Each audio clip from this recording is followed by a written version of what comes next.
எடப்பாடி பழனிசாமிக்கு நடுவண் அமைச்சர் பதவியை கொடுப்பதாக பாஜக கூறினால் அதிமுகவை பாஜகவில் இணைக்கும் பணியை கூட அவர் தயங்காமல் செய்துவிடுவார் என கூறியுள்ள அமைச்சர் நிர்மல்குமார், எடப்பாடி பழனிசாமி தன்னை காப்பாற்றிக் கொள்ள என்ன வேண்டுமானாலும் செய்வார் என கடிந்துரைத்துள்ளார். நீங்களே பார்த்திருப்பீங்க. ஏன்னா அதிமுக கட்சி அந்த தலைமையுடைய செயல்பாடுகள், அந்த தலைமை எவ்வாறு செயல்படுகிறது.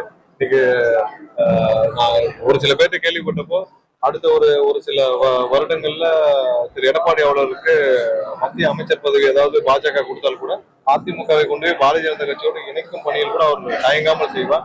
தன்னை காப்பாற்றிக் கொள்ள என்ன வேண்டுமானால் செய்யும் நிலைமையில் திரு எடப்பாடி அவர்கள் இருக்கிறார்.